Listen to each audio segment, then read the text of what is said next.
Part 1 of Pride and Prejudice summary. Published in 1813, Jane Austen's novel Pride and Prejudice takes place in rural England in the late 18th century, early 19th century. The story starts with Mrs. and Mr. Bennet discussing their 5 daughters, Jane, Elizabeth, Catherine, Mary, and Lydia, about the girls getting married. It is soon discovered that when Mr. Bennet dies, the estate and money will go to their distant cousin, Mr. Collins. So, Mrs. Bennet is adamant about the girls' wedding to wealthy men. Mrs. Bennet finds out about a young, affluent man that moved to Netherfield, Mr. Bingley. Mrs. Bennet immediately wants the girls to be introduced to the young man when she finds out the ball will take place. At the ball, the girls are introduced to Bingley, a young, handsome, and very personable person, his sisters, and his friend Mr. Darcy, who comes off as prideful and rude. During the ball, Bingley finds attraction towards Jane and dances with her twice, which makes Mrs. Bennet thrilled, and Darcy dances with no one, which frankly pisses Mrs. Bennet off. Overhearing Darcy and Bingley, Jane and Elizabeth overhear them talking about them, and Darcy states that Elizabeth is merely tolerable and nothing special, which offends her, of course. Later on, Jane gets an invitation to the Bingley estate from his sisters when he is out of town.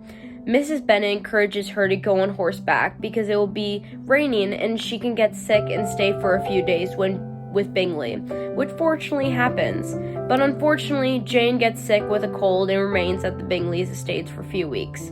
When Elizabeth finds out about this, she immediately decides to visit her sister and walks 3 miles to Longbourn. When arriving, she looks rugged and dirty, which frightens the Bingley family, but Darcy admires her and finds attraction to how flushed her face looks from the exercise.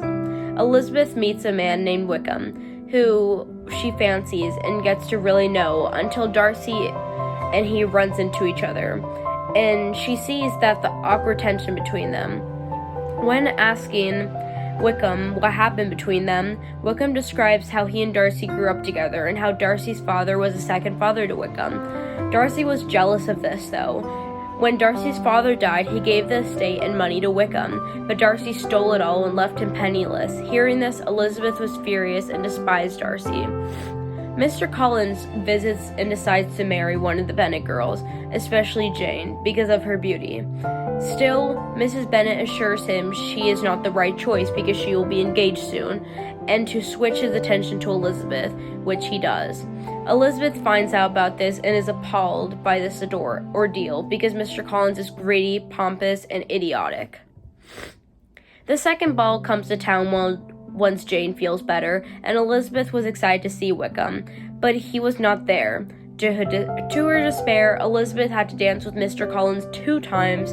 To her surprise, Darcy asked her to dance, and by her surprise again, she accepted.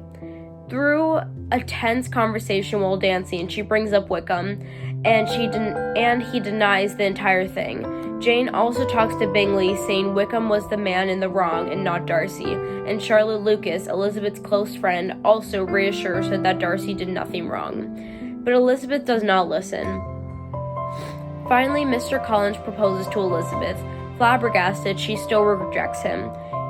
He confides in her, letting her know that no other man will propose to her, and she is letting go of a fantastic opportunity. But she reassures him that he could not ever make her happy, and that she could not make him happy, and she would be miserable. Mrs. Bennet was outraged and told her she would never see her again if she didn't marry Mr. Collins. But at the same time, Mr. Bennet said if Elizabeth married Mr. Collins, he would never see her again, which made Elizabeth really happy. So, Charlotte Lucas visits and lets the Bennet family know that Mr. Collins proposed to her and how she accepted happily, knowing she will have a safe future for herself. Elizabeth is upset because he is an outrageous man, and she thinks Charlotte is just settling and letting herself go. Jane gets a letter from Bingley saying he will be going out of town for a year, which upsets her, of course, but Elizabeth reassures her that his love for her won't disappear. Mrs. Bennet is enraged by everything. She resents Elizabeth, the Lucas family, and Charlotte, since they will eventually replace them in Longbourn. When Mr. Collins returns to finalize wedding plans, her mood becomes worse because Bingley hasn't written, and Jane and Elizabeth start to worry.